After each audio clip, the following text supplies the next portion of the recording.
InovaCast Guarulhos, conectando mentes criativas, gerando inovação. Quer saber o que rola em Guarulhos, no Brasil e no mundo?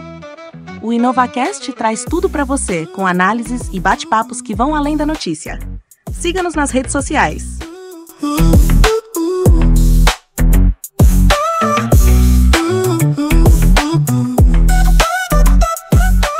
A melhor estrutura de ensino com mensalidade que você pode pagar. Na FMG, cada aluno é único. Ensino artesanal com relação próxima entre estudantes e professores experientes. O sucesso começa na educação. Faculdade Metropolitana de Guarulhos. Pertencer, existir e inspirar.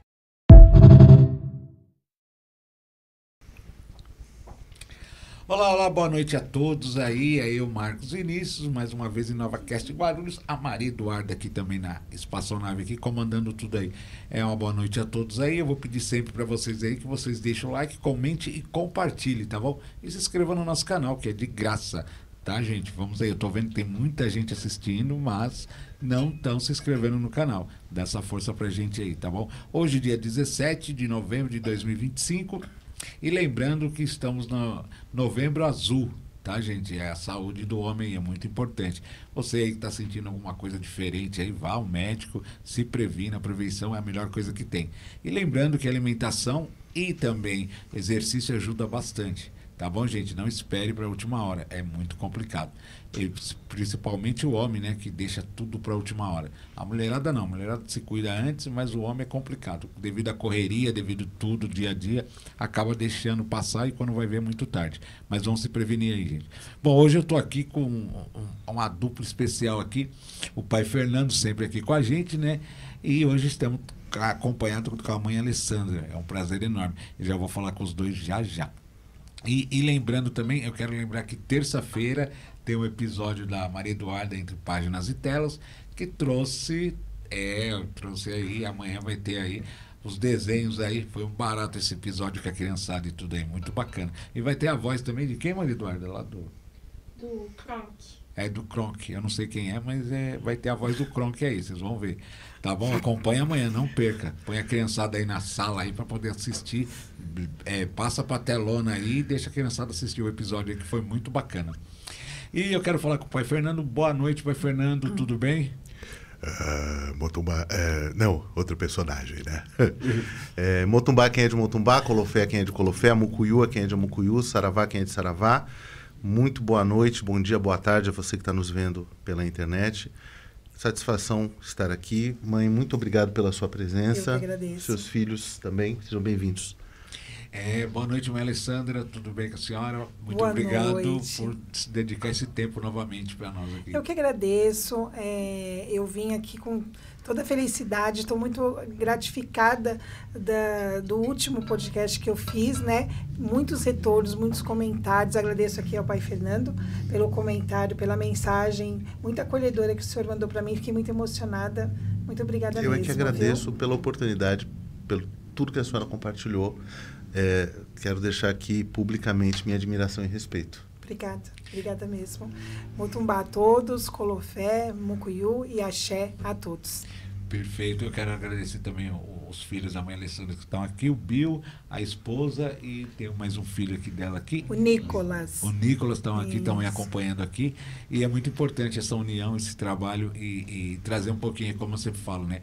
Trazer um pouquinho de conhecimento. A gente nunca sabe tudo. Eu sempre repito, eu sou um grão de areia no oceano, né? Imagina então quem eu sou. Mas, gente, eu vou começar já com uma provocação e uma pergunta que deixaram aí para mim. E eu quero que o pai Fernando e a mãe Alessandra coloquem aí a opinião de vocês aí. Me perguntaram assim, por que a religião está embranquecendo tanto? Essa é muito boa, muito boa. Antes de passar a palavra para a mãe, pedir para ela começar respondendo, eu queria voltar um pouquinho no Novembro Azul. Ah, tá. Eu queria só compartilhar uma coisa com você que está aí, com vocês aqui. A gente brinca muito, né? Mas não se fala que o Brasil é um dos países em que mais morrem pessoas com câncer de próstata e com câncer de pênis. Então, lave o seu amigão direito, leve ao médico, não seja preconceituoso, né? Eu estive no urologista esses dias, eu estou fazendo um acompanhamento que eu vou fazer vasectomia, e eu fiquei muito decepcionado, né? Eu fiz a barba, coloquei roupa nova, comprei uma cueca nova, Bill. Bonita, azul claro. Fui pronto, né? Psicologicamente pronto. Pensei em levar um chocolate e tal, você não conhecia o médico direito, eu falei, né? Minha primeira vez, eu tenho 45 anos, eu falei, esse ano vai. Nem olhou pra minha cara, pediu um monte de exame de sangue, tava tudo bem, não aconteceu nada. Saí triste. Ano que vem eu tento de novo, se Deus quiser. A gente brinca, mas é sério, né? Muita gente por preconceito, por uma masculinidade frágil, faz um processo. Um dia pergunte para a sua senhora como é que é feito um Papa Nicolau. Peça para ela descrever o que é um alienígena entrando nas suas entranhas. E isso não faz dela menos mulher, isso não faz dela menos especial. Você sabia que parece um alienígena entrando, Bill? É ruim. É muito ruim. Primeiro que é um troço de tamanho. É grande, é frio. E aí introduz, abre, raspa, faz um negócio. Olha, não é legal. Mas elas fazem, né? Precisam ou não, elas fazem. Então lá.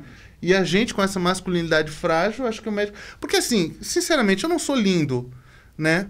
Com todo respeito ao nosso telespectador, eu sou peludo. Então eu não imagino que fazer um exame de toque em mim vai ser o melhor momento do dia do médico. Né? Então assim, por que não chegar e resolver logo? Para que deixar a coisa toda crescer? Saúde é coisa muito séria. Cuidar do templo que você recebeu para acolher o espírito. Com certeza. Também é uma grande responsabilidade. Então, brincadeiras à parte, fique atento aí, Novembro Azul. E só pegando o gancho do pai Fernando aí, eu já fiz esse exame, né? E é a primeira vez que eu fui também, e que o médico mandou lá colocar o avental lá, mandou eu tirar a roupa. Eu falei, no primeiro encontro assim, doutor? Ele falou, que maravilha. No primeiro encontro. E depois eu tive que sair, aí eu tive que pagar. Era uma consulta particular, eu tive que pagar, né? Aí eu peguei, aí a moça pegou e falou assim, R$300. Eu falei, poxa, mas eu só tive uma hora de prazer só, no R$300 é caro. Caro, né? É caro, né? Mas valeu a pena? Valeu. Então pronto. Então é isso que importa. Até para saber que você tem uma coisa ruim, é ruim a coisa. É ruim. Né? Então, é ruim. Mas é brincadeiras à parte, mas é só para descontrair, gente. Então é isso daí. Se cuidem aí, que é muito importante. Então eu Mãe, queria... perdão. É o meu jeitinho, quinta série. Malêmia como surda daqui. Eu me perdi na pergunta aqui. Me perguntaram, deixaram a pergunta aí até no episódio do pai Fernando, porque essa coisa eu vou colocar tipo, ela quis dizer no modo de preconceito, né? Por que a religião está embranquecendo tanto? Ou será que os negros não querem mais? E será que tem vergonha de falar que é espírita? E aí eu gostaria que vocês explanassem a opinião de vocês aí. Mãe, por favor, fica à vontade. Bom, eu tenho dois pensamentos sobre isso. Primeiramente, não é que os negros, né, estão deixando de ser espírita, estão abandonando. Eu acho assim, espiritualidade não tem cor. Um pensamento meu é isso, porque eu já vi com próprios olhos mesmo, muitas pessoas, às vezes, principalmente na matriz africana, que entra branquinha, e às vezes a gente tem o preconceito ali dentro do local. Sabe? Ninguém fala sobre isso, mas isso acontece, sim. Como se aquilo é pertencente mesmo, né? Às pessoas de pele negra.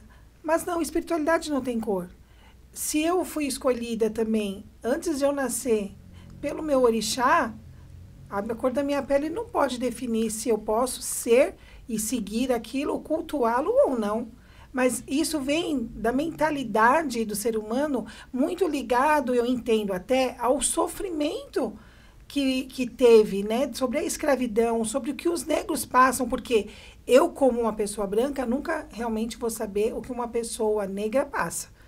Eu posso sofrer o que for, nunca se compara a um sofrimento de uma pessoa negra.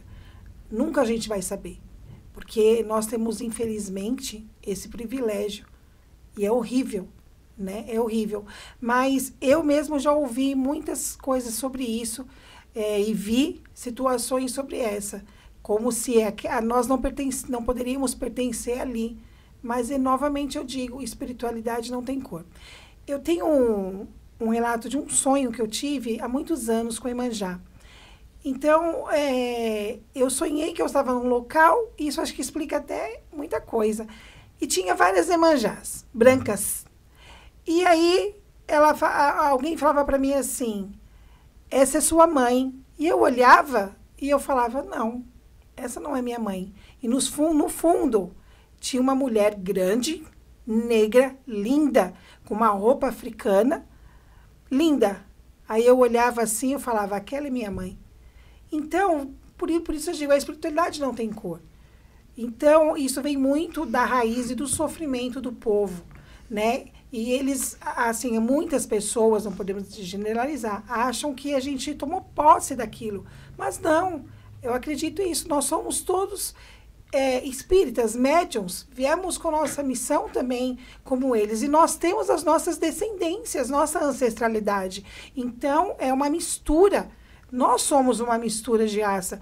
Eu posso ter a pele branca, mas o meu ancestral pode ter sido uma pessoa negra e trouxe na minha raiz, no meu DNA, essa minha espiritualidade que vai passando.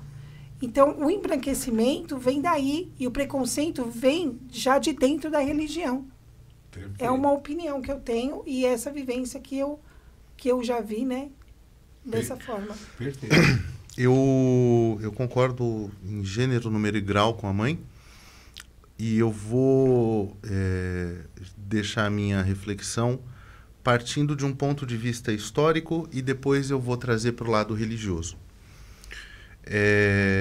Quando a gente fala em embranquecimento de uma religião, como num dos meus vídeos lá atrás, quando comecei na pandemia, me perguntaram se eu achava que o espiritismo é eugenista. Então eu gosto de fazer uma separação, tá? Nós não somos espíritas, nós somos espiritualistas. Espírita é quem segue a codificação de Kardec, que fez o espiritismo. Eu não sou espírita, eu já estive nessas hostes, mas eu sou candomblessista, como tem meus irmãos umbandistas, como tem meus irmãos quimbandeiros, juremeiros e todas as matrizes. A minha posição, ela começa com um questionamento. Eu sou filho único de uma mãe solteira. Eu tenho pai, obviamente, só que nunca fomos apresentados, assim como o Chaves do 8 nunca foi apresentado ao meu pai. Ele foi embora antes de eu nascer. Eu cresci em São Miguel. Eu tive todas as oportunidades que uma pessoa pode ter para entrar no crime. Eu não tinha dinheiro, eu não tinha brinquedo, eu não tinha roupas bonitas, roupas novas. Eu ganhei o meu primeiro tênis Adidas, eu sempre quis um Adidas. Ganhei um Adidas, eu tinha 12 anos, de uma vizinha. Usei o tênis 4 vezes, botou para lavar, a cachorra da vizinha entrou no quintal e comeu meu Adidas. Meu Adidas. Eu fui ter outro Adidas, eu tinha mais de 30 anos. Eu cresci usando Quixute, Bamba, de Conga, de vez em quando caía muito. Eu tinha muito um chinesinho, que era um tênis que você comprava barato, você comprava 2, dava para um mês, 15 dias ele estragava, você não conseguia mais usar. Mas continuava usando mesmo muito estragado. E eu não me tornei um drogado, porque eu não quis. Eu nunca roubei porque eu não quis. Eu fui estuprado e não me tornei um estuprador. Então eu não aceito a ideia de que fala-se em escravagismo com uma romantização que não cabe em religiões que acreditam em reencarnação. Primeiro, a humanidade cresceu em cima do escravagismo. Celtas escravizavam, romanos escravizavam, vikings escravizavam. Você não vai encontrar gente negra escravizada entre os vikings. Por quê? Porque não tinha gente negra lá. Quem escravizava os povos que primeiro vieram para cá? Quem é que trouxe os bantus para cá? Outros negros. Foram eles que venderam. E quando acabou-se a possibilidade de escravizar aquelas regiões, aí sim os portugueses e os espanhóis entraram, porque eles já tinham aprendido o caminho das pedras. Então ninguém é especial porque sofreu. Essa conversa millennium de coitadinho, eu não aceito. Ninguém é especial porque sofreu. Porque se fosse assim, eu podia ir a um dentista, arrancar todos os meus dentes sem anestesia, ouvindo Anitta ou Pablo Vittar, ou um de cada lado, já que a ideia é sofrer bastante, e sairia de lá completamente iluminado. E digo mais. Essas mesmas pessoas que tentam esculhambar o ambiente religioso com uma disputa política, porque no final é disso que se trata, batem no peito para falar sobre socialismo e não sabem o que é de fato socialismo. Como muito idiota fala de liberalismo e não sabe o que é liberalismo, não tem acesso à literatura. Gente que fala que Marx inventou o comunismo, nunca houve comunismo. Não sabe que Marx bebeu nas fontes de Proudhon. Gente que nunca segurou uma nota de R$1 e quer discutir comigo. Nunca colecionou os copos dos trapalhões da Pepsi e quer discutir comigo. Nunca comeu Fiorella na vida. Olha, sabe nem o que é Fiorella esse povo, gente. Era uma margarina que tinha em 1980. Tinha 2 tipos, a Fiorella e a boa. E a gente comia da que tinha. Pasta de criança na minha época era Colinos. E de adulto, Colinos com criolina. Era isso.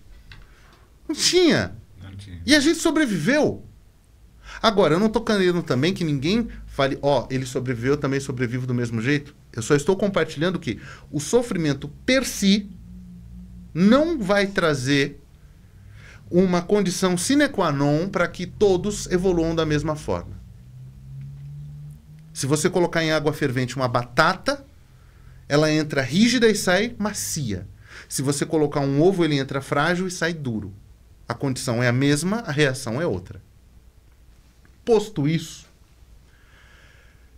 como é que eu posso embranquecer o que não tem cor? Você que bate no peito, fala de Malcolm X e não sabe quem foi Malcolm X. Que nem fala Malcolm X, amor, aproveitando, é Malcolm X. Né? Já que você quer tanto. Você que acha que Sabotagem foi um líder a ser seguido, siga, você vai parar no mesmo lugar que Sabotagem.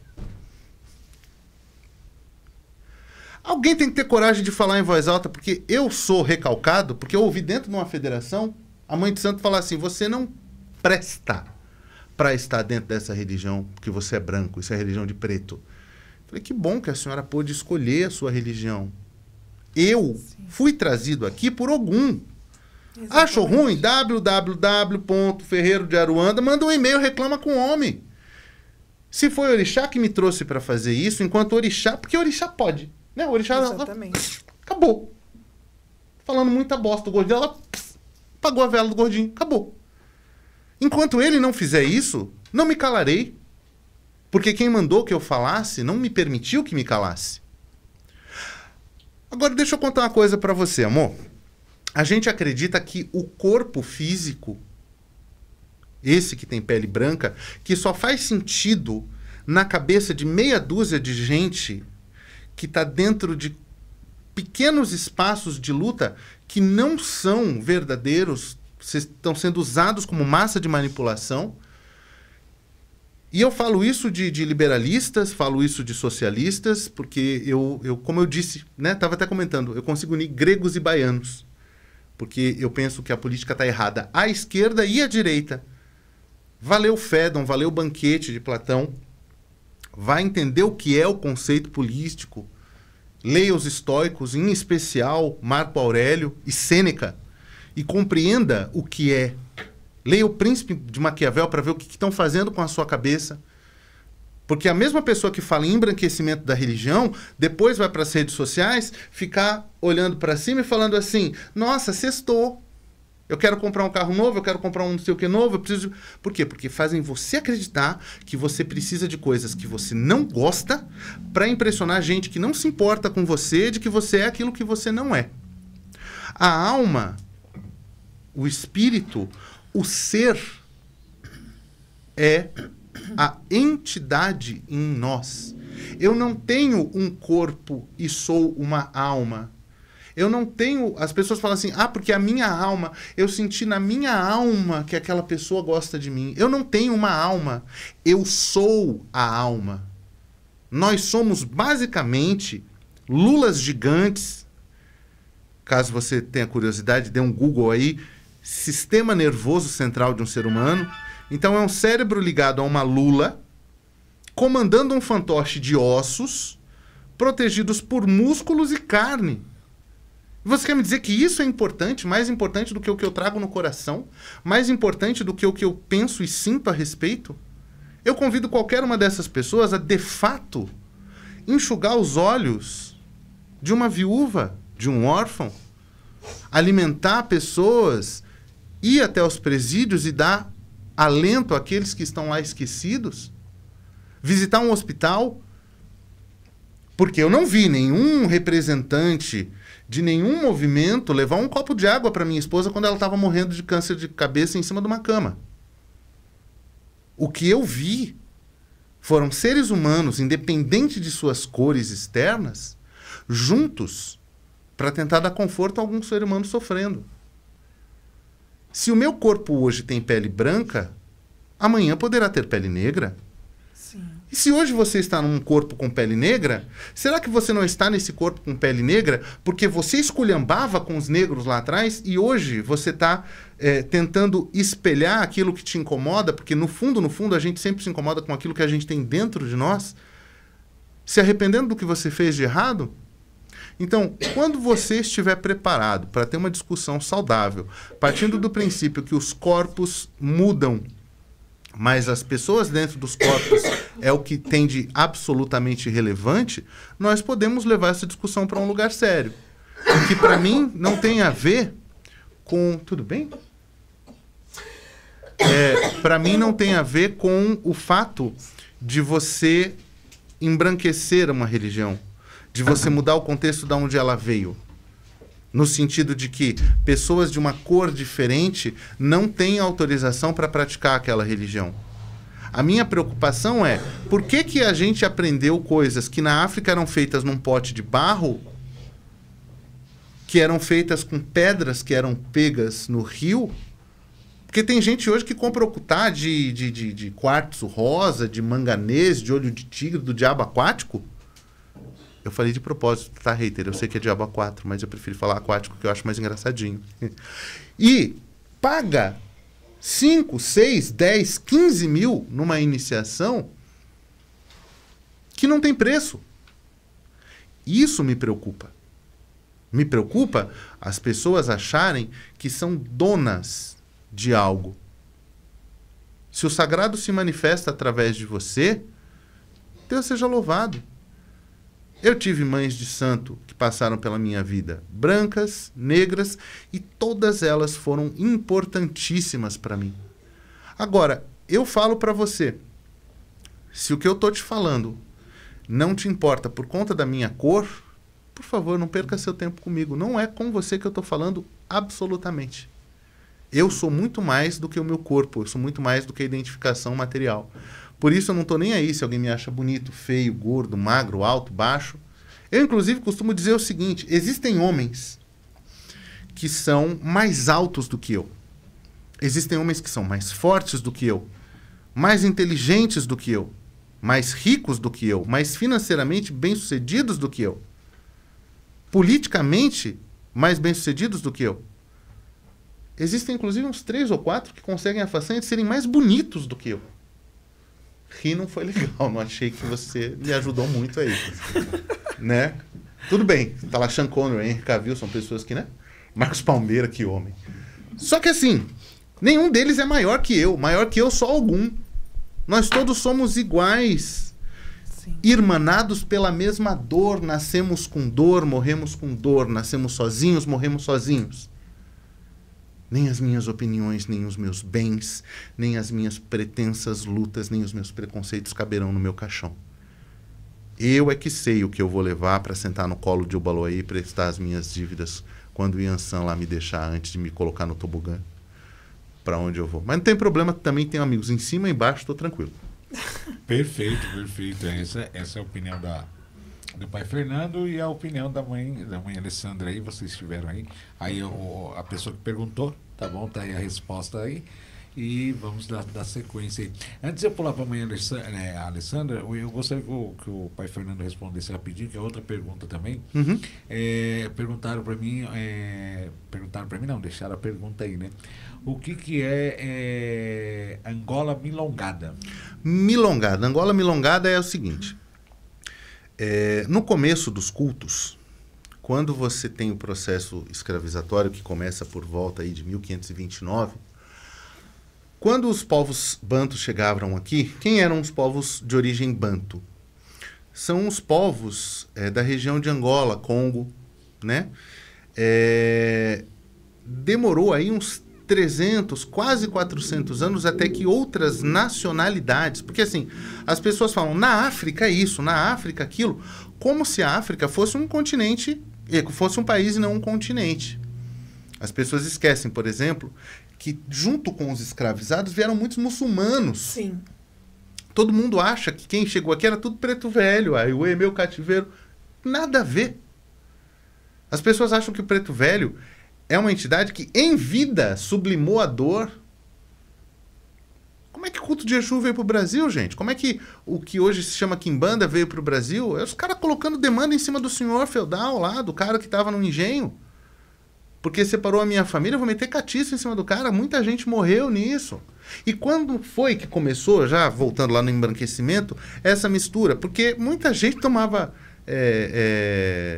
poções, tomava beberagens, ervas e curas com os povos negros e com os povos indígenas.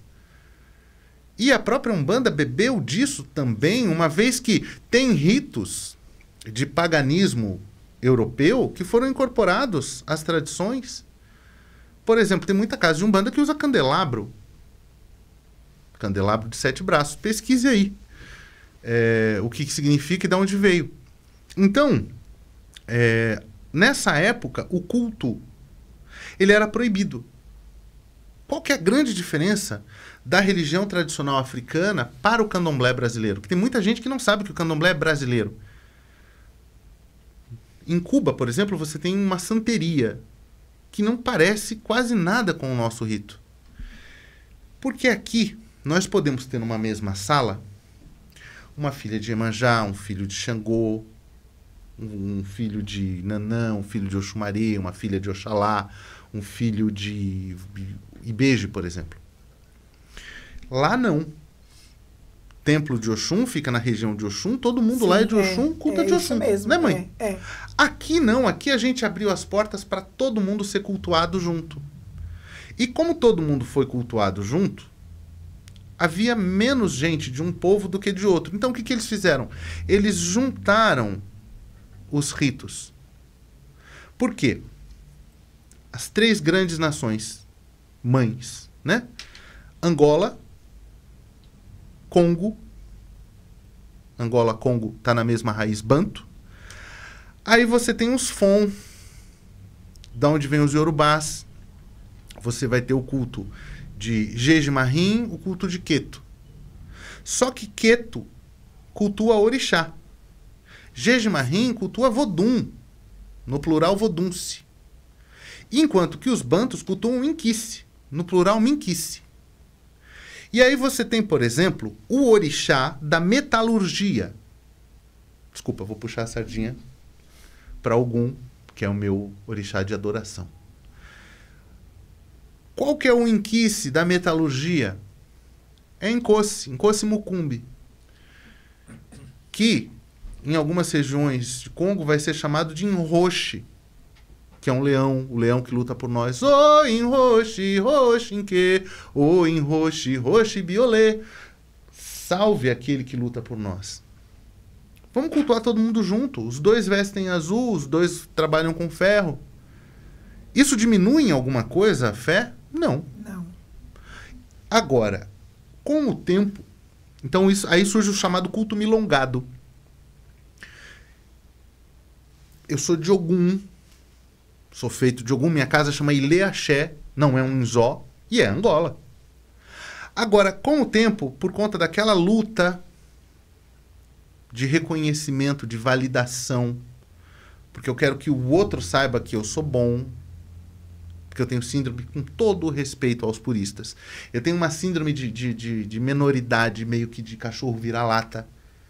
Eu tenho ódio da síndrome de cachorro vira-lata, porque é essa síndrome que faz um umbandista achar que candomblé é mais forte, que faz o candomblecista, às vezes, menosprezar um banda, chamar de umbandinha. Isso quer ficar louco, era quando eu via candomblecista chamando de umbandinha. Ou, quando o pai de santo de umbanda, ele começa a querer fazer coisas de candomblé, porque ele não sabe fazer umbanda. Porque umbanda é muito, muito, muito, muito mais complicada do que candomblé. Candomblé são 21 orixás, aprendeu os orixás, os ritos de orixás, de Gina, tá morta a cobra. Umbanda são 9 orixás, só que cada orixá tem uma intersecção, acima, abaixo, esquerda, direita, e elas se conversam. Durma com isso. É dificílimo. Aí você tem um culto que, para ser reconhecido, se faz purista. Então, hoje você tem muitas casas de Angola que dizem que quem não fala banto o tempo todo dentro das casas não está fazendo Angola. E aí, eu vou destacar especialmente o pai Joãozinho da Gomeia, que ele faz uma grande revolução no culto de Angola, no Rio de Janeiro. Ele vai da Bahia para o Rio de Janeiro.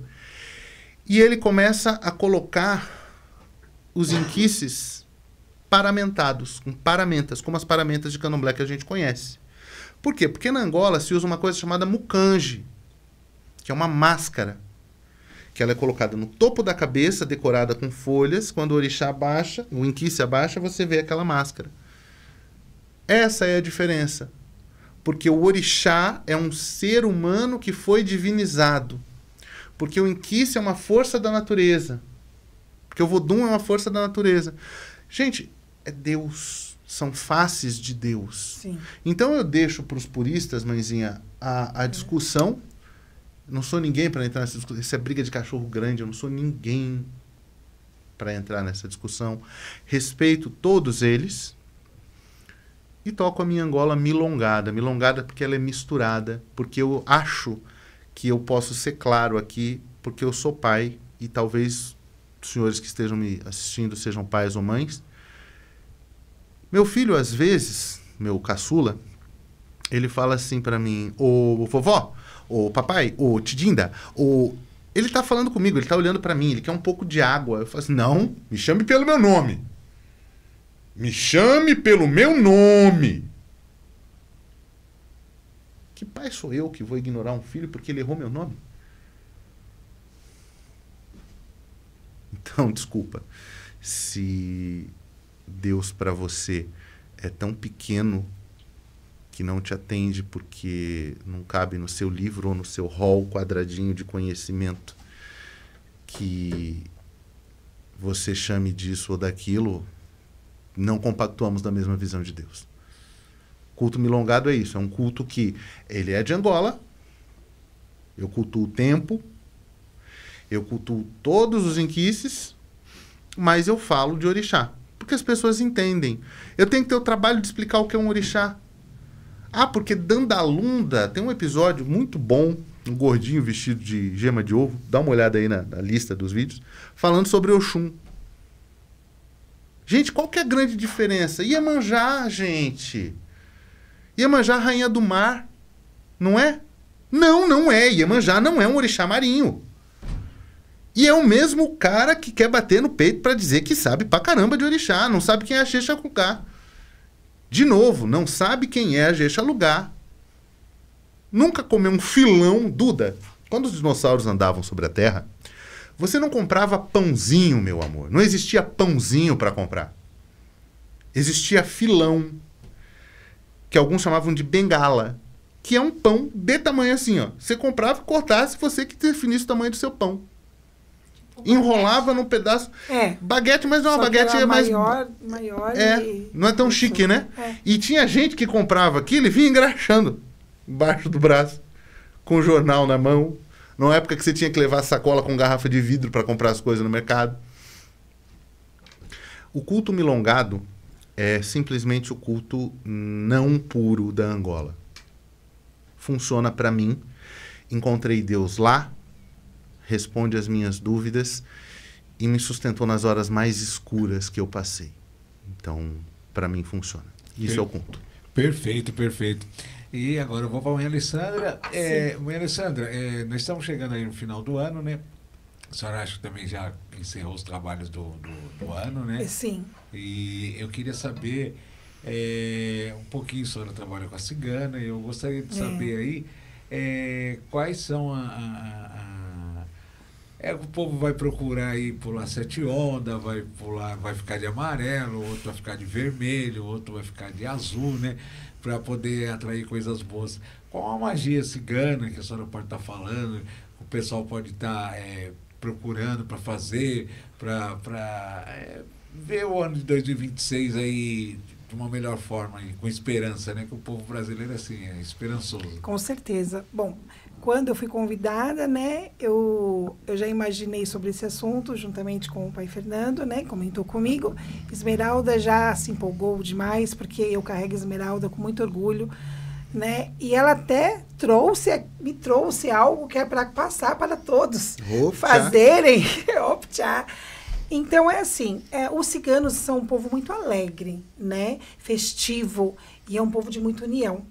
E é um povo que se abre, sim. As pessoas acham que cigano, eles são um clã fechado. Não, eles se abrem a todos. E eles querem passar a cultura deles. E eles são um povo muito de natureza. Tudo do cigano é com a natureza. É frutas, é pães, as plantas, as ervas. Tudo do cigano é isso.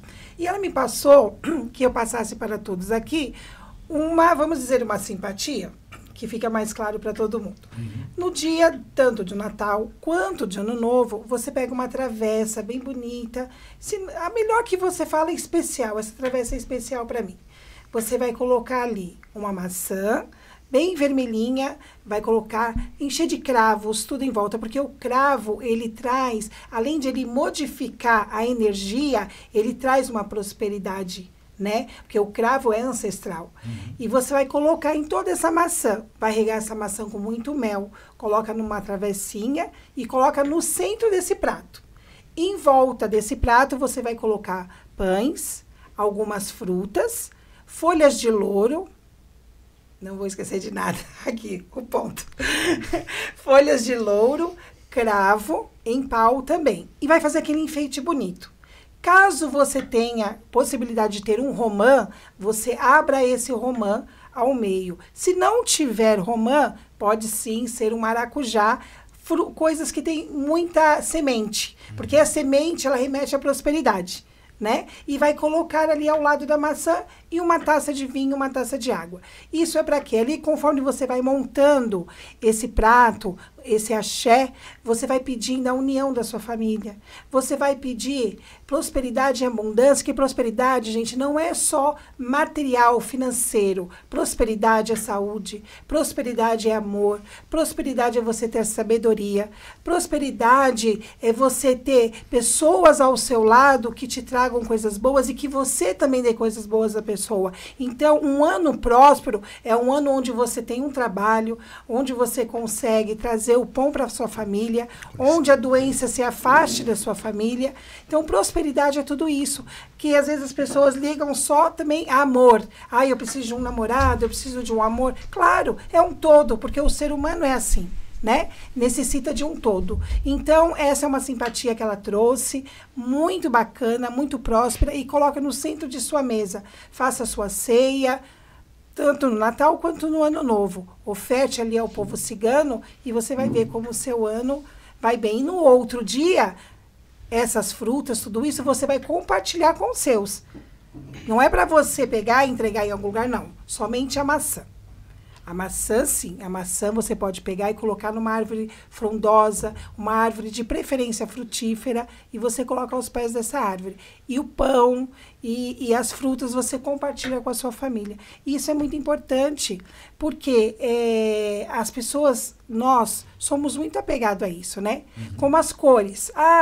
Final de ano vou utilizar uma roupa branca. Então você quer paz. Uma roupa rosa. Eu quero paixão. Um vermelho, eu quero um amor.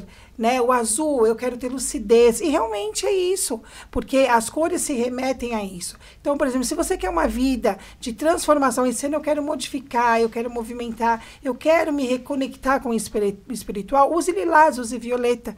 Eu quero me apaixonar, ter paixões, mas não paixão só entre você e outra pessoa. Paixão na vida, gente. A gente tem que ter paixão, primeiramente, pela gente. Amor pela gente, o amor próprio.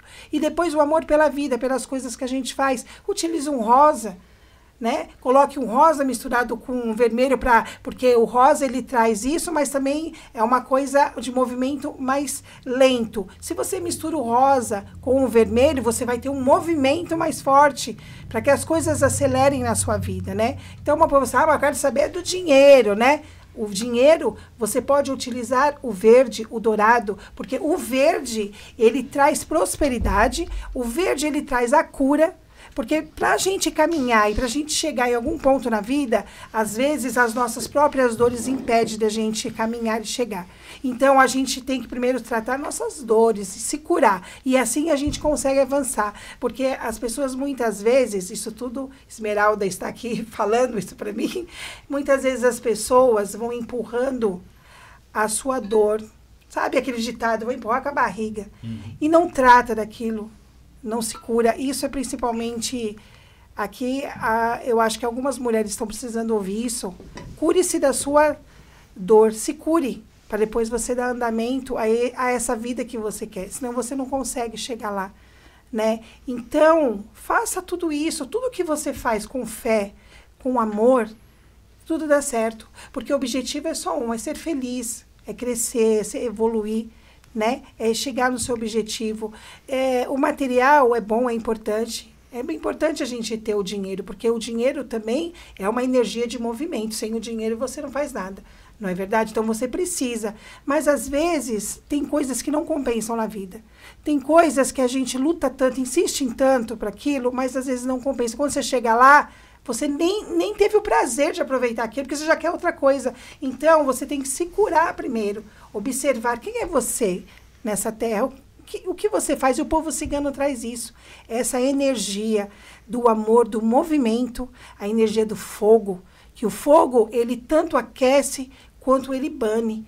O fogo, ele traz, assim, a alegria, quanto também ele traz a tristeza. O fogo, ele alegra e ele destrói. Então, a gente tem que tomar cuidado, né? Então, um equilíbrio para o ano que vem, acho que o desejo é isso, para as pessoas, muito equilíbrio, porque a Terra em si está passando por momentos de transformações muito grande, vibratória, energeticamente, e as pessoas, muitos sabem disso, se dão conta, mas muitos não se dão conta, né? Então, essa mensagem eu trago tudo para vocês através da Cigana Esmeralda, que ela me passou tudo isso, ela acha importante as pessoas saberem disso e se prevenir para tudo que vem, né? Tenham fé. Seja qual for o seu Deus, acredite, porque tem sempre alguém por você ali. Então, a gente tem que ter fé, acreditar, seguir e viver a vida o mais leve possível. E, principalmente, deixar de lado tantas brigas, tantas confusões e trazer harmonia para o lar da gente. Perfeito, perfeito. Eu até sei a cor que eu vou usar. Arco-íris. Eu estou extasiado aqui, primeiramente, que rainha lindíssima. Que olho essa mulher tem. Ela é que maravilhosa. Coisa... Ela é maravilhosa. Que privilégio. Muito obrigado, senhoras. Muito... eu vou usar um arco-íris aí, porque vai ficar bonito, né? Não é, rapaz? Exatamente. Mas é muito bom receber essa mensagem aí, gente. Aí vocês aí volta aí atrás, pega a receita aí e faz aí. Mas só uma pergunta, mãe Alessandra, faz no dia 25 e depois faz a outra no dia 1º? Não, você pode fazer, ou você faz no dia 25 ou no ano novo. Ah, tá. Né? Entendi. O que você acha mais adequado? Você sente, não, adequado eu fazer agora. Porque você fazendo no dia 25 ou no ano novo, a sua intenção vai ser a mesma. Perfeito. Né? Perfeito. Pai Fernando, falando aí de uma receita aí, fala alguma coisa também pro povo aí fazer e depois nós vamos voltar a outro assunto polêmico. O povo pode falar aí. Eu gosto bastante. Você pega um maço de salsinha e aí você pica bem picadinho com salmão, Ah, não, ele não é esse tipo de receita, desculpa. Piadinha idiota, para variar um pouco. Eu fiz o jogo... salsinha. É maravilhoso. É muito bom, viu? Não tem como, né? Tudo termina em macumba, não tem como. O fato é que a gente tem já a ciência do orixá regente do ano que vem, então quando quiser falar sobre isso, a gente pode fazer, mas o que eu gosto de dizer, uma vez que energeticamente a gente já está bem orientado pela mãe, que eu sou o chato que gosta de apontar para dentro, né? Primeiro porque eu não comemoro o Ano Novo junto com o calendário gregoriano, chato que sou. Para mim, de fato, o Ano Novo é o Lorogum, né? Para mim, o ano, de fato, muda, porque muda na minha vida, na comemoração de Lorogum. Mas, todo final de ano, é interessante a gente fazer uma reflexão sincera a respeito das nossas vontades e prioridades e fazer uma análise do que a gente passou naquele ano. A gente, muitas vezes, termina o ano dizendo que no próximo ano tudo vai ser melhor, tudo vai ser bom, positivo, valoroso. Não vai. Você estará um ano mais próximo da sua morte material. As coisas que você comprou estarão mais velhas. Você estará mais decepcionado com a vida e com as pessoas. E isso tudo eu estou fazendo só uma análise filosófica do processo. Como não sou eu que quero colocar água no feijão dos outros, eu quero dizer que a gente tem que tirar um sentido disso. Já que isso tudo é inexorável. Você não vai acordar um ano mais novo, um ano mais bonito, um ano, né?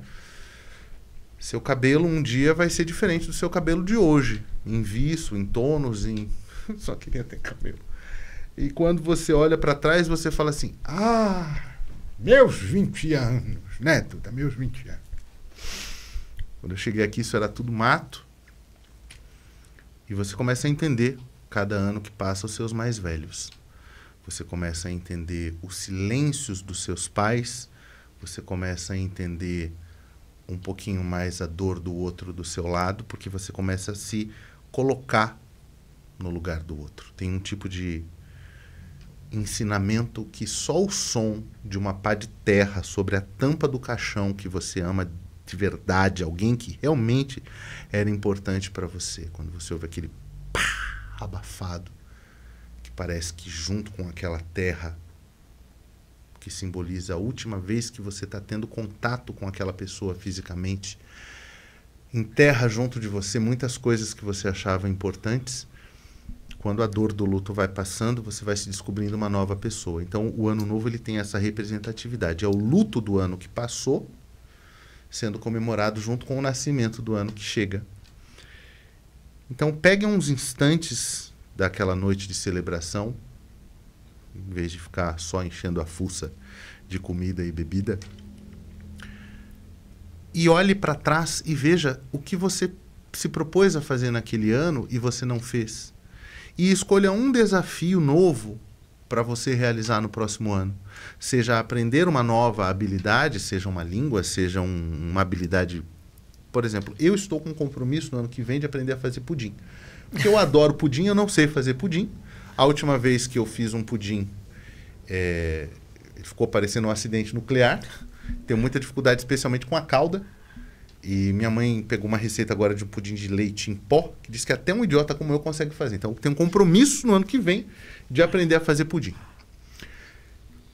Por quê? Porque eu estaria um pudim mais evoluído, eu estaria um pudim mais desenvolto. Não importa o que você se propõe a aprender, aprenda algo novo.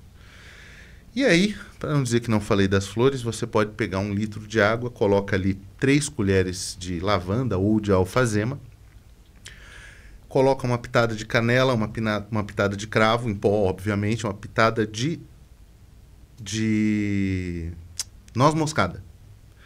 Mistura com a ponta dos dedos, deixa aquilo descansar, e aí quando você for tomar banho, isso para o ano novo, acrescenta uma colherinha de mel, e aí você pede ao orixá regente, porque essas ervas são todas pertencentes ao orixá regente, que aqueça seu ori, que ilumine a sua vida, que te dê boa prosperidade para o próximo ano, que será um ano de conquistas materiais. Será um ano para quem tem intenção de crescer materialmente, de conquistar coisas nesse âmbito, será um ano maravilhoso. É isso. Perfeito, perfeito. Eu vou deixar minha receita também aqui para todos. Pega a lentilha, cozinha bem e come a colher.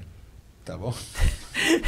Gostoso? É muito bom. Pode pôr bacon? Pode pôr bacon, é bom. Lentilha é prosperidade. É prosperidade, exatamente.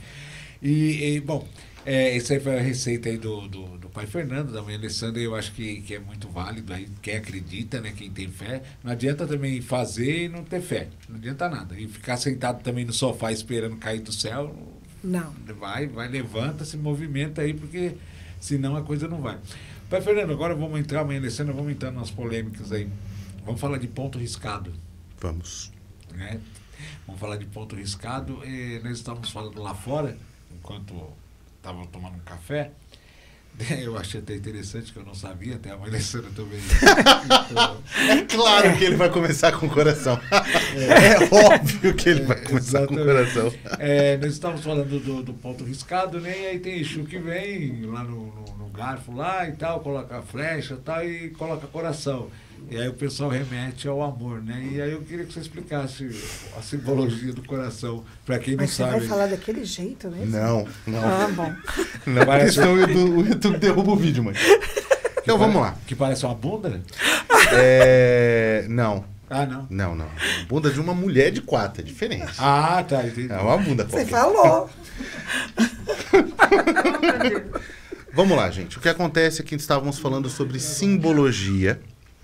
E o que a gente está fazendo? A gente está decodificando os símbolos. Todos os símbolos, desde aquela estampa que você usa na sua camiseta e você não sabe o que significa, ou porque todo mundo usa, ou porque todo mundo sabe, tem uma famosa grife de roupas masculinas que usam jacaré, né? Que representa uma simbologia da marca, mas que tem uma simbologia ali atrás. Então, a gente falava sobre o coração. O coração, no ponto riscado, ele está associado às Iabás, em especial a Oxum. O coração, ele tem uma visão, hoje, moderna, de amor, está ligado à linha de emoção. Então, por exemplo, se um Exu, se uma Lebara coloca um coração no seu ponto riscado, ele está falando do tipo de trabalho que ele faz. Por exemplo, se ele coloca uma caveira, ele está falando que trabalha na linha do cemitério, que trabalha com questões que foram não apaziguadas com a morte, precisam ser resolvidas depois da morte. E quando ele coloca o coração, ele está falando que são coisas relacionadas ao amor, sentimentos. Então, por exemplo, pessoas que cometeram crimes passionais, pessoas que saíram de uma forma violenta da vida, vítimas de crimes passionais, serão amparadas por essa linha. Né? Por exemplo, a linha de Dona Maria Padilha é uma linha que trata desse tipo de acolhimento. Então, a simbologia do coração, ela tem a ver com a visão superior que um homem machista, chauvinista do final do século XIX olhou de cima durante um ato sexual para uma mulher, numa posição que a gente pratica eventualmente no ato sexual, com 4 apoios. Por isso, posição de 4. Né? Se fosse uma pessoa deficiente de um braço, seria de 3. Não é o caso. Dá para piorar, né? Sempre dá para piorar. Sempre dá para piorar. No caso E aí, né? No caso, então, você tem uma visão superior do final das costas e as nádegas dessa mulher. E aí você tem... a Duda tá até engasgando. Você tem, então, esse formato desse coração, né? O coração que representa amor.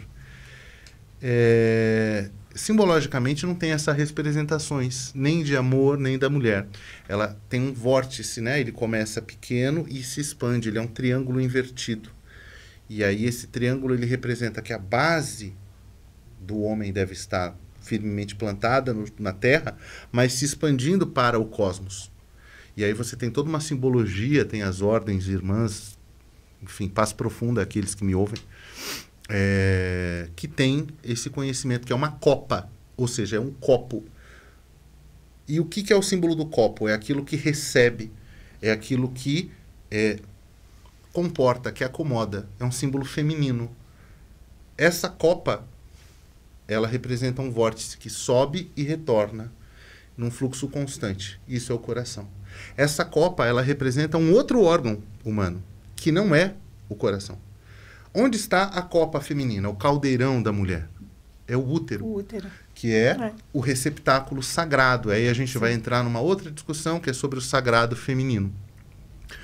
Que, de fato, é a mãe das religiões. O candomblé é matriarcal. E nasceu matriarcal por um motivo absolutamente simples. Porque as mulheres ficavam cuidando das proles, dos mais velhos que não podiam sair para caçar, e era a elas que era incumbida a tarefa de cuidar também daqueles que se machucavam e sobreviviam. Então elas tinham que olhar para tudo que elas tinham que fazer e elas tinham que ter uma coisa que a gente só desenvolve através da presença de Deus na vida, que é a esperança. A nossa criação das religiões, e aí a gente está falando aí do Alto Paleolítico, quando vivíamos ainda como nômades em tribos esparsas, compartilhando o planeta com outras espécies, inclusive uma outra espécie humanoide, que as pessoas às vezes podem achar que a gente evoluiu, né? Éramos símios, macacos, e aí a gente foi vindo, e não. Houveram duas espécies, uma evoluiu, a outra não. E elas se encontraram em uma determinada fase do planeta. Por que a gente criou a religião? Por que surgiu a pergunta, o que acontece depois da morte? Porque a gente precisa da esperança de que existe algo maior do que você nascer, crescer, tentar emagrecer, pagar boleto e morrer. Que é basicamente isso. Resumo da vida humana. Se eu tivesse que explicar para um alienígena, seria mais ou menos isso. A gente cria uma série de expectativas para o amanhã. Amanhã eu estarei melhor, para o ano, quando eu comprar um carro eu vou ser mais feliz, quando eu trocar de casa, quando eu mudar o cabelo, quando eu me casar. Eu sempre projeto no outro, né? Quando a minha mãe de santo me der a iniciação, quando ela me ensinar os segredos do orixá, ela vai curar as minhas dores. Eu não tenho que fazer trabalho nenhum de me curar. Então, a simbologia remete àquilo que você não fala em palavras. E através desses símbolos sagrados que a Umbanda usa, principalmente para identificar as linhagens dos espíritos, porque, como a gente falava, a Umbanda ela tem essa complicação, essa complexidade, porque, por exemplo, eu vou falar aqui muito, muito rapidamente, com todo o respeito do mundo, da linha de cobra coral, que é uma linha de caboclo com a qual eu trabalhei muito tempo, é meu caboclo de natividade. É uma linha que, por ser caboclo, já está na linha de Oxóssi, tem ligações com Ogum, tem ligações com Exu.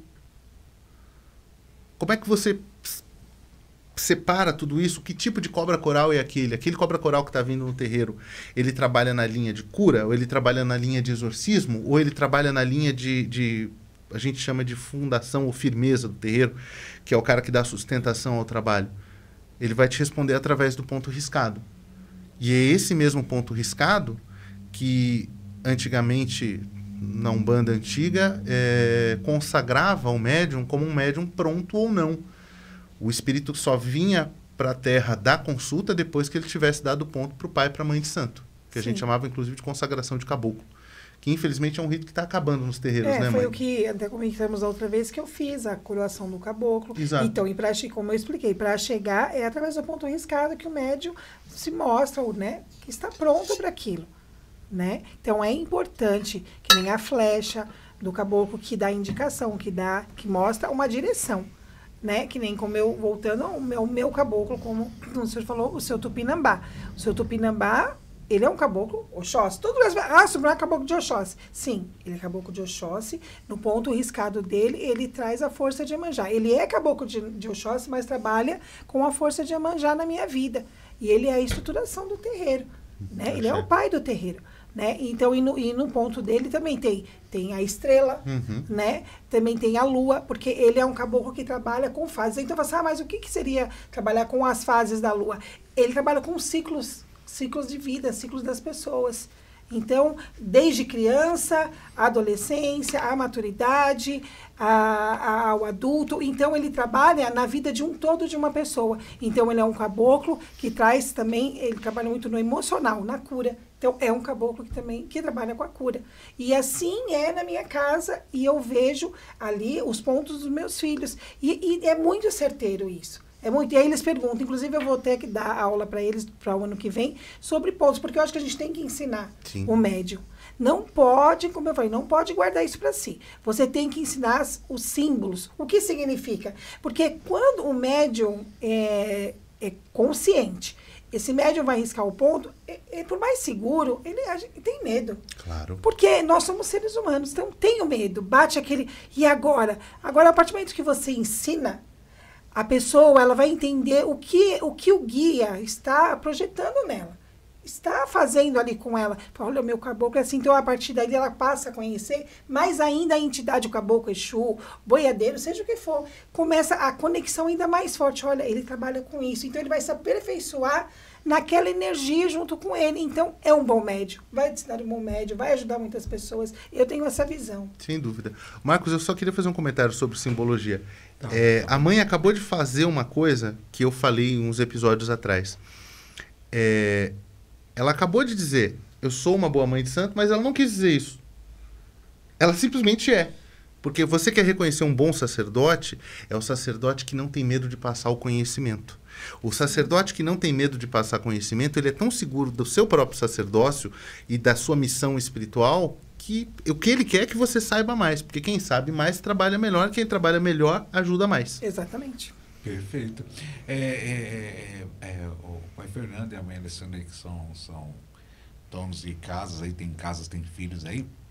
Nem todo filho é aquele filho perfeito, né? Sempre tem aquele mais folgado, né? Tem um, né? Os dois. Não, eu não tenho nenhum. Perfeito? Eu não tenho nenhum. Não. Assim, eu tenho um menos piorzinho, o outro perfeito, tal. Perfeito que eu digo assim Tá me vendo aí, né? Safado sem vergonha. Dentro da religião, é a pessoa... Aquela que vai, quer aprender, aqueles que realmente querem aprender tudo. Uhum. E aquele filho que ele acha que vocês são o salvador da pátria. Não, eu vou fazer um ebó, eu vou fazer um negócio e vou ficar lá em casa lá esperando o serviço chegar, esperando as coisas acontecerem. Como que vocês lidam com esse tipo com o filho? É que vamos chamar do filho rebelde. Eu não sei se vocês já perceberam, eu sou filho de Ogum, né? Então, assim, eu tenho um nível muito baixo delicado, de filtro, né? Delicadíssimo. Então, esse tipo de filho, ele normalmente não fica na minha casa. Porque eu toco ele logo de cara. Porque eu falo aquilo que eu sei. Por exemplo, eu não sei te quantificar quantas pessoas me procuram por mês novas, né? Eu trabalho muito, eu costumo brincar e acho que a mãe talvez... entenda bem isso. Eu preferia trabalhar numa firma. Porque se eu trabalhasse numa firma das 7 às 4 e fizesse hora extra todo dia das 4 às 6, além de eu ter um trocadinho para receber no final do mês, eu trabalharia infinitamente menos do que eu trabalho. Porque eu não tenho horário. E não é que eu trabalho bonitinho, vestido assim, uma mesa de buzo. Não. Se você chegar lá em casa, você vai me ver mexendo com construção, fazendo coisas aqui, eu tenho uma macumba móvel tá parado lá na frente, e eu uso para fazer retirada, levada de doações. Então ali vai gente, vai cimento, vai roupa, vai sapato, Estou pensando em colocar um negócio em cima para poder colocar móvel também. E eu não paro. Então eu não tenho tempo para tentar criar uma ilusão no outro de algo que eu não tenho. Porque na nossa linhagem nós temos 4 regras e uma delas é só dou o que eu tenho. Como é que eu posso oferecer para o outro uma promessa de algo que eu não tenho? Eu não tenho nenhuma fórmula mágica.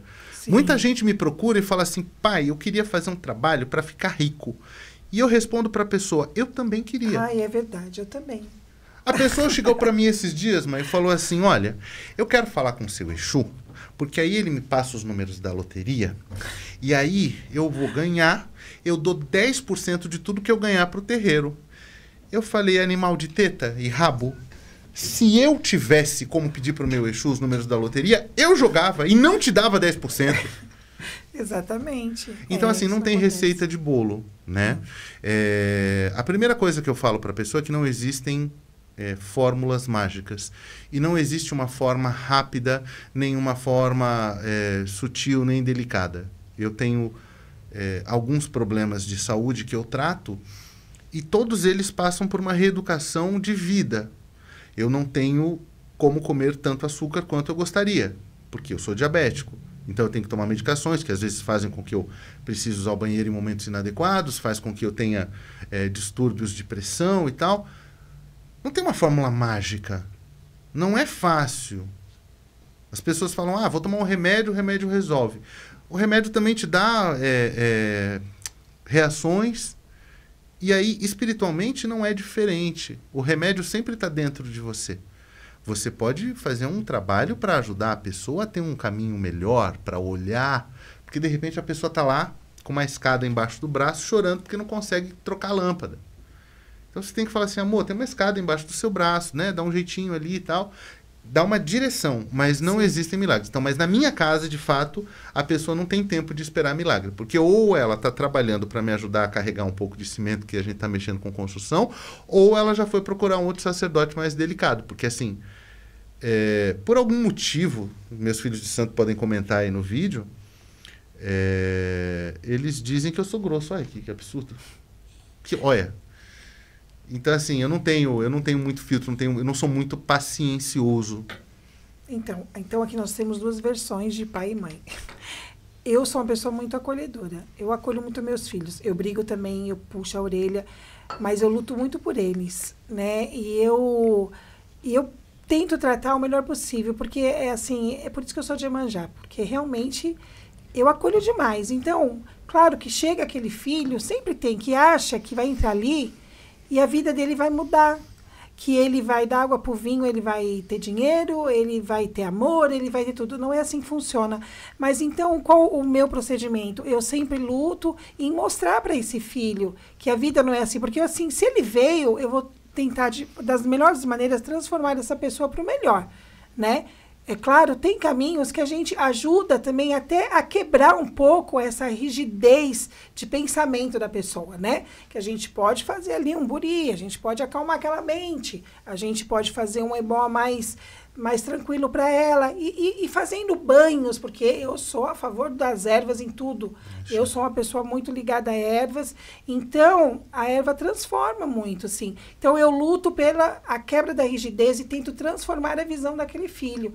Porque se a gente simplesmente só não tenho paciência, não é aqui, tchau, essa pessoa pode se perder na mão de outro. Então se veio até mim, eu luto por ele. Agora, também tenho um limite, né, de tudo. Quando eu tento de todas as maneiras, mas a pessoa realmente não muda, aí eu saio algum té, chega, e aí eu brigo mesmo, eu puxo a orelha com muita força, aí a pessoa dá um despertar, né? Já aconteceu o caso até de alguma pessoa também sair, porque enxerga a religião como a vida vai mudar, vai ter dinheiro, e não é isso, gente. Ninguém entra para a religião, seja qual for, achando que a vida vai mudar de uma hora para outra, e você vai ter dinheiro se o seu caminho se abre, você vai lá entregar seu currículo, você vai trabalhar, ou você vai montar um negócio, com a sua fé, com os guias, vão sempre prosperando para você, desde que você acorde 7 horas da manhã, vá dormir 10 horas da noite e trabalhe. Senão, não acontecem as coisas. A religião não é para isso. O espiritual não é para isso. O espiritual é para te dar evolução, sabedoria, se te tornar um ser humano melhor. Somente é isso. Não mais nada que isso. Não, perfeito. Eu queria fazer só uma inserção rápida, que a mãe tocou num ponto muito importante, que é o seguinte. Eu fiz uma pergunta uma vez, porque na minha cabeça a gente tem, na espiritualidade, um departamento que assina a encarnação para a gente vir. Então, olha, está aprovada a encarnação da mãe Alessandra, ela vai ser uma sacerdotisa, e aí o cara que assinou, ele tem que dar a justificativa, né? E na minha cabeça tem alguém que está com a cabeça prêmio, porque fala, gente, quem que assinou isso daqui? Está escrito que o Fernando vai ser. E aí eu perguntei uma vez, porque assim, eu não sei se a pessoa que está nos vendo, se vocês sabem, talvez para outros sacerdotes seja diferente, mas eu relutei muito eu não queria ser sacerdote, porque, assim, é uma responsabilidade muito Sim. grande. Eu sempre tive muito medo. E uma das conversas que eu tive com um espírito que me orientou, falei, Rui, eu não sou um cara com perfil para isso. Eu, de fato, não sou um cara com perfil para isso, entende? Eu sou assim, eu sou isso. Quem foi na minha casa algumas vezes sabe que eu faço piadocas do nada. Eu sou tosco, eu sou o tiozão do pavê. Eu gosto de rock, sou todo tatuado, eu ando de moto, eu tenho uma visão de mundo muito fora da caixinha. E aí, um sacerdote, na minha cabeça, ele teria, tipo, parecido da Oxum. Dá um Google aí no YouTube, a voz dele é linda, ele compõe pontos maravilhosos. Você olha para o Parecido da Oxum, para o pai Jamil Rashid, para a mãe Lourdes, sabe, é gente que você olha, o cara é venerável. E eu falei, por que o cara vai precisar de um cara como eu para fazer isso? Não posso fazer uma outra coisa? E aí ele falou, não, porque cada pessoa chega no terreiro num momento da sua vida espiritual e tem uma necessidade. Sim. Então, a pessoa que ela chega com a necessidade desse acolhimento materno, que é a necessidade com a qual eu cheguei, e foi acolhido por Dona Iemanjá em casa de Mãe Elza, ela vai ter a sua vida espiritual naquela linhagem. Eu sempre falo isso para os meus filhos de santo, porque assim, o meu amor é infinito, a minha paciência é outra história. O que isso significa? Que se você merecesse um pai de santo melhor, você estaria melhor no sentido de diferente. Né? Às vezes as pessoas escolhem o sacerdote, a sacerdotisa, pelo motivo errado. E é por isso que eu sou muito chato em deixar as pessoas entrarem. Conheça o sacerdote, conheça a sacerdotisa, porque uma vez que você firmou o compromisso, aquele compromisso é para uma vida. Então, cada sacerdote, ele também trabalha numa linha. E todas as linhas são importantes e necessárias. Sim. Inclusive, cada casa, a gente pode discutir isso em algum outro momento, tem uma determinação espiritual. Uma casa de Umbanda de Oxalá, ela não é a mesma coisa que uma casa de Umbanda de Oxóssi. Não. E uma casa de Candomblé de Oxalá não é a mesma coisa que uma casa de Candomblé de Oxóssi. E cada orixá tem a sua vertente, a sua necessidade. Sim. E cada uma tem a sua especialidade de acolhimento. Eu só queria pontuar isso porque eu acho muito legal. Eu acho que é importante as pessoas verem esse contraste. Porque não tem mais pai de santo, menos pai de santo. É cada um com a sua característica. Cada um tem a sua maneira de ver, de falar. Mas todos estão fazendo a mesma coisa, indo para o mesmo lugar. Exatamente.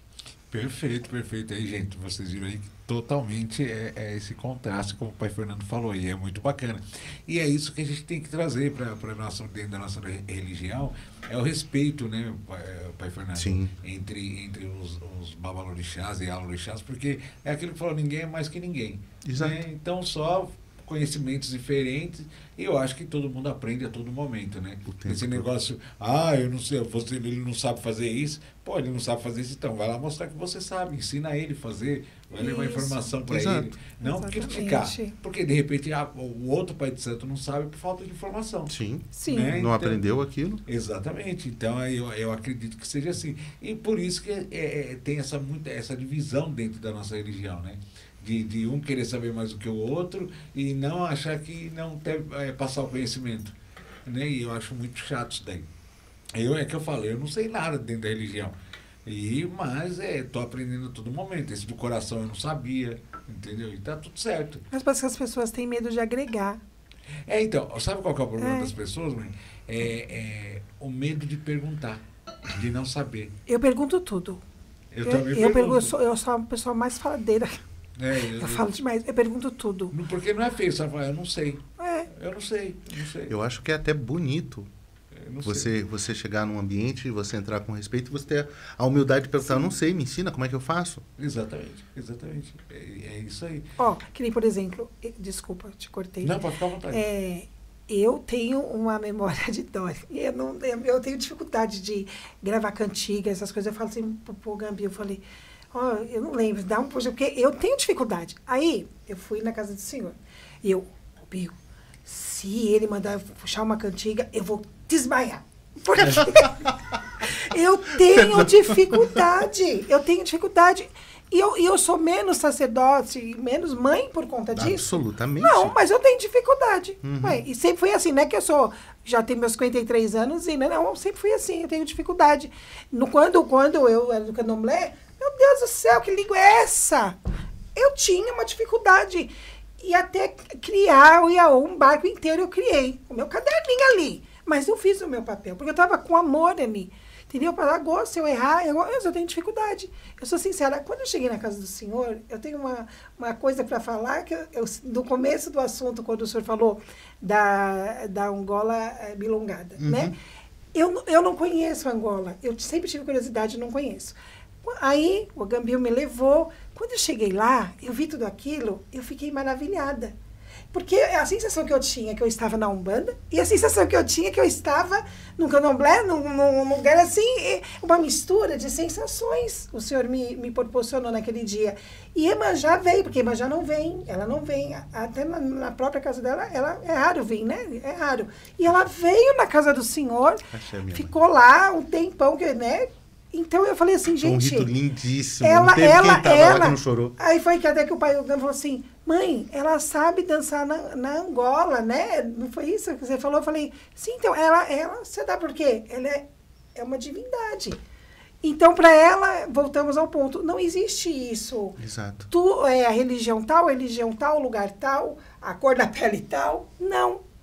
E ela se sentiu como assim, na casa dela. E eu me senti muito à vontade, que eu falei, isso é maravilhoso, eu também posso fazer assim, né? Porque essa mistura, eu adorei, eu me senti bem. Falei, então se ele mandar agora algo vem na minha mente, eu canto. Que bom. Foi uma sensação maravilhosa, eu gostei, e eu não conhecia. E pretendo voltar com meus filhos tudo. Poxa, seja sempre bem-vinda, por favor. Foi muito bom. Obrigado, coisa boa. Muito bom. E falar nisso, já foi falando, dia 16... Não, dia 6 de dezembro, nós vamos ter a festa de Iansã e Oxum. E nesse dia nós vamos estar fazendo o DK de uma mãe de santo de Oxum e uma Iansã. Mãe Camila e mãe Bruna estarão recebendo o título de sacerdotisa. Se Deus quiser. Perfeito. Deixa eu ver se a Duda saiu. Não, estou aqui. Não, porque você está muito quietinha hoje. Tá tudo bem? Eu acho que ela ficou chocada com a história do coração. Porque hoje ela não perguntou, não me cutucou nada, me falou, que a Duda saiu. Tá tudo bem. Não te cutuquei porque eu tô deixando rolar, deixando eles falar, o papo tá bom. Entendi. Temos InovaCast Guarulhos, conectando mentes criativas, gerando inovação. Quer saber o que rola em Guarulhos, no Brasil e no mundo? O InovaCast traz tudo para você, com análises e bate-papos que vão além da notícia. Siga-nos nas redes sociais.